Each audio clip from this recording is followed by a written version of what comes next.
25, it was like, obviously, looking back at the race then, I had a bronze medal, but I really could have had a silver medal. How I approached my training, that's how I approached this year in totality, you know, just making sure that Shelly and Fraser Price has just been honored.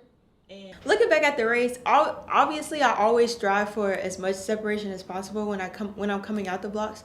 But then also, you know, I'm running against so many other amazing athletes and starters as well. So you know, I feel like they really pushed me in order to, you know, transition the way that I needed to and accelerate the way I need to. So then at the end, it was like kind of like, oh wow, like, no, Melissa, you were in a really, really good race. It's just like, no, Melissa, you have this whole world ahead of you, and you know, you have accomplished so much. I thought that yesterday I had all the potential in the world to run 10.5, which is why I say that, you know, being in the race with such great starters, you know, I wish I could have been able to separate a little sooner.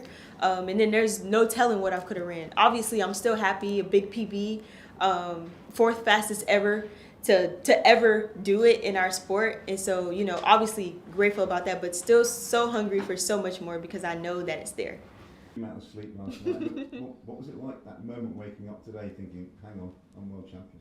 Focusing on execution first gets you the results that you want. So, you know, I didn't realize until halfway through the season, like, oh wow, I really haven't lost a 100-meter race this year.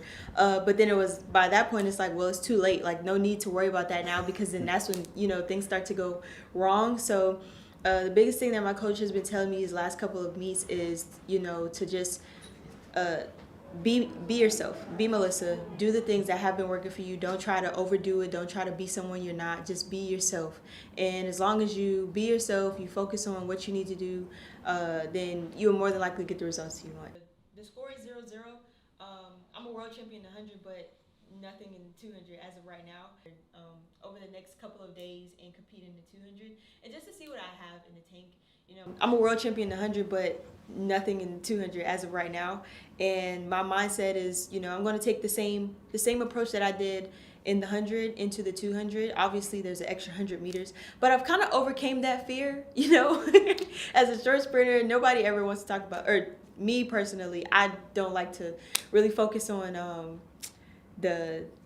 the extra 100 meters that I have to run, just because it's like, oh, the lactic, it hurts, and just like, and then once I got over that fear, like getting out of my own head and realizing, like, hey, Melissa, you know, if you stop whining and complaining, you could actually be really good at this. So I'm actually very excited to go out there over the next couple of days and compete in the 200, and just to see what I have in the tank. Yeah, I was a collegiate athlete from a smaller D1 school of Coastal Carolina, and just out there, just going with the flow. It's like I got out good, had no transition. It was just